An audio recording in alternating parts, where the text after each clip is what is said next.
Good morning.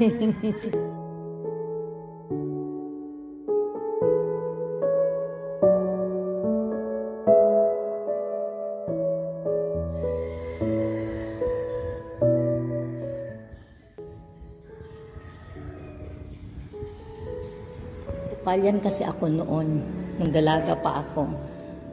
Kasi meron din akong uncle na bishop sa Episcopal. Kaya no worries, madali ko lang na pakiusapan itong Episcopal Church.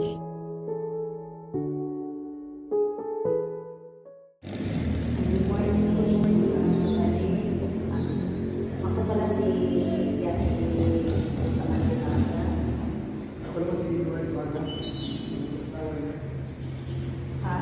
kami pala yung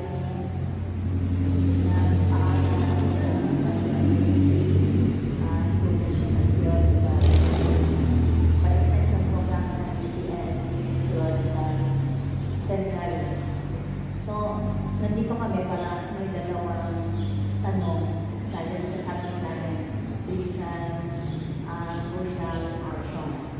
Kaya thank you so much sa pagtanggap mo sa amin. So, una, magtanong ako administrative na pastor. Ano yung name nyo? Ako siya Reverend John Casiana, ako ang parish rector dito sa All Saints Parish. All Saints belong sa Episcopal Diocese of Davao, na under ng Episcopal Church of the Philippines, Anglican Community. So, ano yung denomination dito sa Episcopal? Episcopal Church, that is the denomination. So, as part of our course, so we are required to conduct an interview with the clergy from different ecumenical about your church, principles and social involvement. So, may I request your permission to record, our short interview. So, ito po yung unang question. It's about principles, convictions of your church. So, number one question, what are the principles or convictions of your church regarding mercy, unity, and love in relation to community needs? I will answer the question. Thank you for the question. Our church is guided by the 5 marks of mission. We have the 5 marks of mission that all the churches were guided with this. For the mercy, siguro is that for the 5th mark, that is for the mercy, to strive to safeguard the integrity of creation and sustain and renew the life of leaders. So we are committed to this. So we have this tree planting every year. August 6, that is a Transfiguration Day. Every August 6 of every year worldwide, we are planting trees. And also when there are wedding, baptism, and any sacramental of the church, they are required to plant trees. Yes, so that is one for the mercy of the creation. And for the unity, to proclaim the good news of the kingdom of God and to baptize and nurture new believers. That is the first and the second of our mission, or the 5 marks of mission, which is we are inclined to be united with other churches in proclaiming the news of the kingdom. So we don't go against the other churches. We are united with them. So we are a member of the NCCA, the National Council of Churches here in the Philippines. We are united, and we are in unity in fighting all the things that are not inclined into the mission of the church. So that is in our ministry.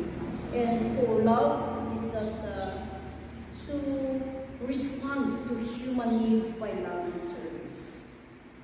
Responding means going beyond. Like if there are calamities, we give ayuda release, and not only for the Episcopalians, but even outside the membership of the church. So, yes, and one of that is the program of the church where Sir James will E-Care Foundation. This E-Care Foundation has helped already many communities outside the church, outside the Episcopalians. They are the Episcopalians, but they were able to receive the program. And this is to uplift the living by give and take, the receivers to givers. So it means you receive and then you give, you transform also the other community next time. So that is the ministry or the guide, the tenets of the 5 marks of the mission of the church. Okay, so itong 5 marks ng sabi niyo, yung sa love, at yung the first mark ng love, The third mark. Third mark yung love. To Okay. respond to human need by loving service. Thank you. That's all? Okay, thank you so much. For the second question, my husband will give the second question, please. Ito yung yung pangalawang question ko. It's about social transformation. Question is, how does your church respond to the call for social transformation? Can you give a concrete example? For the second question about regarding the social transformation, it's still regarding with the 5 marks of mission. On the fourth mark is to seek to transform the unjust structures of society. Yes, that is the fourth mark of mission of the Anglican Church. For in this time, one of the things now and the current events is regarding the massive corruption and the flood control. So we have a letter from the national office by our Prime Bishop that fights regarding this, or it's a statement from the whole church in the Philippines, the Episcopal Church, regarding fighting the corruptions and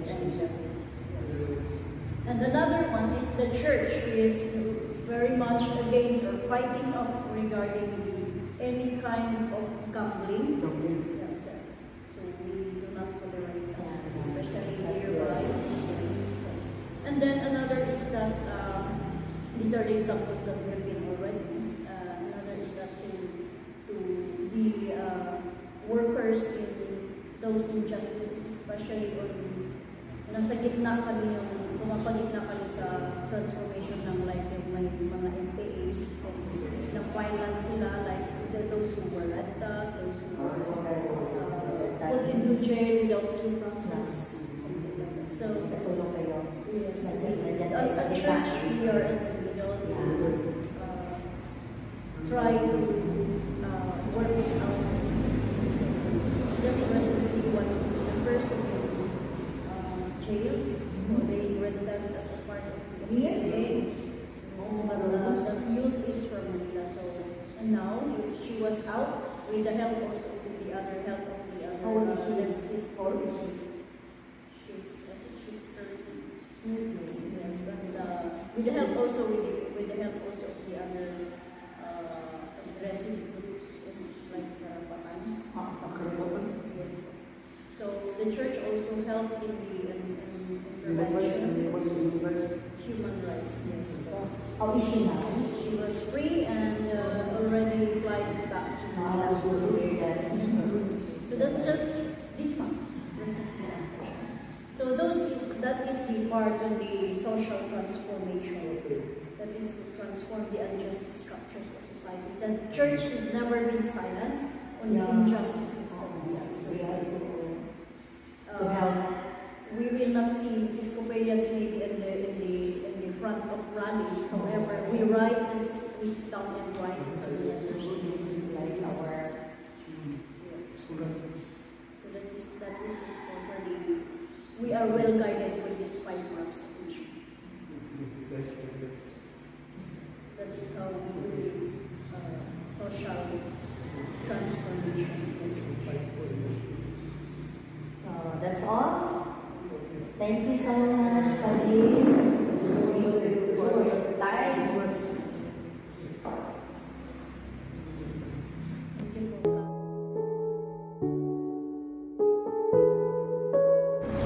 Thank you. Bye-bye.